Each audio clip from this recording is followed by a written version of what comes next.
3 дахь жилдээ Монгол улсын хөгжлийн бэрхшээлтэй иргэдийн зүгээс тэдний эрхийн тухай конвенцэд нэгдэн орсон өдрийг тэмдэглэж байна.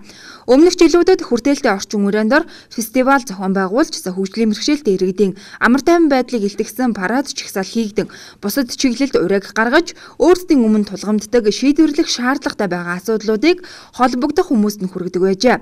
2012 оны энэ өдөр хөгжлийн бэрхшээлтэй иргэдийн холбооноос хөгжлийн бэрхшээлтэй иргэдийн сонгогдох эрхийг эдлүүлэх хэмээн уриалж, гол үйл ажиллагааг эхлүүлж байна.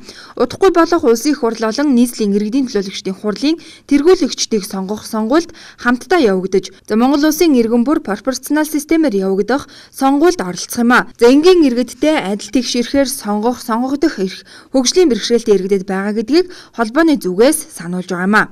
Сонгуул өгөхөд бол хэд хэдэн юугаар бол эрхэн зөрчигдөж байдаг. Нэгдүгээр одоо хинч тоолгүй тэр хүмүүсийг орхичдаг. Хоёрдугаарт бол сонгуулийн одоо үед хүмүүс одоо хуулагч нар жишээлбэл гэр бүлийнхэнд нь тэр хүний саналыг даатгадаг байхгүй. За чи одоо юу гэдэг батыг доржиг тэр хүнд өгүүлнэ шүүгээл ээж аав нь гэлж нөгөө хүний одоо эрхийн асуудал тэгээ нөгөө сонгогдох гэдэг асуудал бол орхигддог. Бас нэг одоо бүр улсын хэмжээгээр одоо нийтийг хамарсан нэг юм юу байдгүй гэхээр зэрэг одоо сонгуулийн байрны хүртээмжийн асуудал. Улсын хэмжээнд 127 мянга гаруй хөгжлийн бэрхшээлтэй иргэд байгаа гэсэн судалгааны дүн байна. Эдгээр иргэн сонгуульд оролцохгүй байснаар төр болон ямар нэг улс төрийн нам хүчнийг хохироохгүй тэдэнд лойроо явуулах боломжийг бүрдүүлдэг гэж үздэг байна.